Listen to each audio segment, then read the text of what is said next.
Ratan Kumar Gupta from कीर्तनिया Pirpainti Bhagalpur. बच्चों, मैं आज आप लोगों को नाउन के बारे में और उसके प्रकार के बारे में बताने जा रहा हूँ। दुनिया का हर वह चीज़ जो चाहे वो सजीव हो या निर्जीव, जिसे आप देख सकते हैं, छू सकते हैं एवं महसूस कर सकते हैं, वो नाउन कहलाते हैं।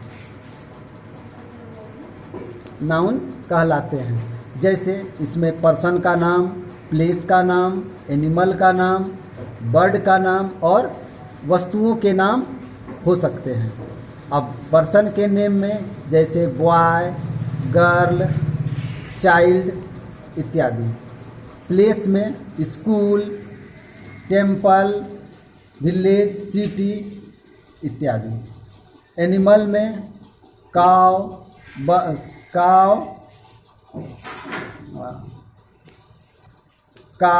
बफेलो, गॉट इत्यादि। बर्ड में क्रो, पिजन, स्पैरो इत्यादि। थिंग्स में बुक, पेन, पेंसिल, मोबाइल इत्यादि।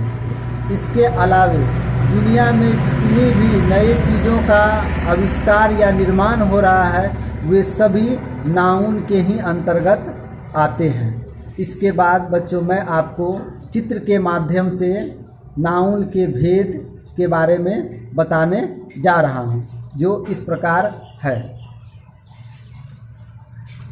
यह एक गॉट है, जो एक एनिमल का नाम है। तो दुनिया में जितनी भी जो भी जिसका जन्म हुआ है, उसकी एक जाति हो जाती है। इस जाति के अंतर्गत जितने भी, अब जैसे मैंने लिया गॉट, तो गॉट कहने का मतलब है कि दुनिया में जितनी भी गॉट्स है, वे सभी की एक जाति है। इसके जिस हाँ, गॉट, तो इस गॉट को जो जिसमें पूरी जाति का बोध करावे, वो कहलाता है कॉमन नाउन। Common noun. अब मैंने इस गॉट का एक नामकरण कर दिया, इसका एक खास नाम दे दिया, जिसका नाम हो गया परी। अब परी कहने का तात्पर्य है कि पहले ये गॉट थी जो कि कॉमन थी। अब इस कॉमन के बाद मैंने इसका नामकरण कर दिया, तो ये हो गई परी। तो ये एक खास नाम हो गया, पार्टिकुलर नेम हो गया, स्पेशल नेम हो गया। तो इस स्पेशल नेम को हम लोग प्रॉपर नाउन कहते हैं। इसके अलावे बहुत सारे और भी उदाहरण हैं। जैसे मैंने लिया पेन, तो पेन कहने से एक कॉमन नाउन का बोध होता है। इसी प्रकार अगर उस पेन का मैं स्पेशल नाम रख दूं, जैसे Jotter pen, Reynolds pen, Linc pen, तो ये सभी प्रॉपर नाउन बन जाएंगे। इसके बाद अब कोई भी सजीव हो या निर्जीव, हम उसे वे हमेशा समूह में ही रहना पसंद करते हैं।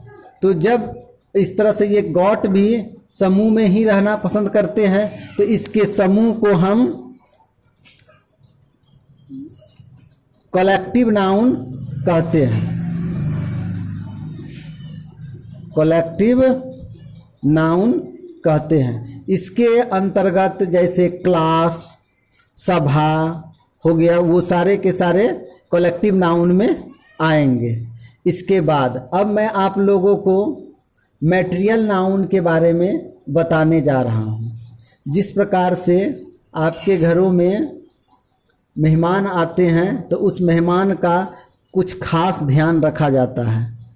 तो उस मेहमान का खास ध्यान रखा जाता है, तो खास के लिए हम उसे स्पेशल खाना पीना जो भी हो देते हैं। तो अब मैं इस बकरी को काटने जा रहा हूँ। बकरी को काटने के बाद अब ये बकरी छोटी छोटी मीट में बदल गई।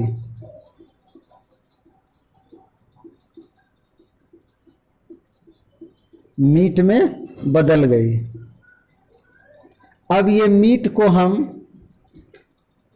गिन नहीं सकते, तो मैटेरियल नाउन उस नाउन को कहते हैं जिसे सिर्फ मापा या तौला जा सके, गिना नहीं जा सके। क्योंकि पहले तो बकरी थी, इसे हम गिन सकते थे जो कि कॉमन नाउन थी, लेकिन अब ये बकरी छोटी छोटी टुकड़ी में बढ़ चुकी है, यानी कि मीट के रूप में बढ़ चुकी है। अब मीट को हम काउंटेबल संभवतः नहीं कर सकते हैं, इसलिए इस मीट को हम अनकाउंटेबल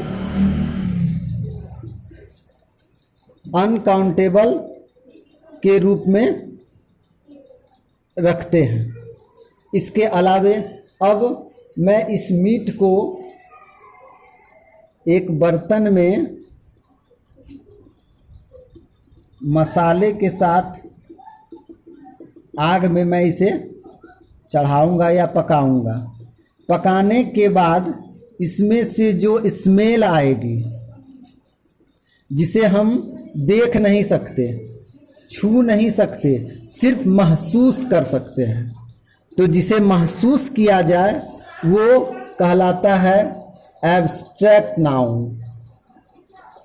एब्स्ट्रैक्ट नाउन, इसे एब्स्ट्रैक्ट नाउन, इसे भी हम काउंट नहीं कर सकते, अर्थात ये भी अनकाउंटेबल के ही अंतर्गत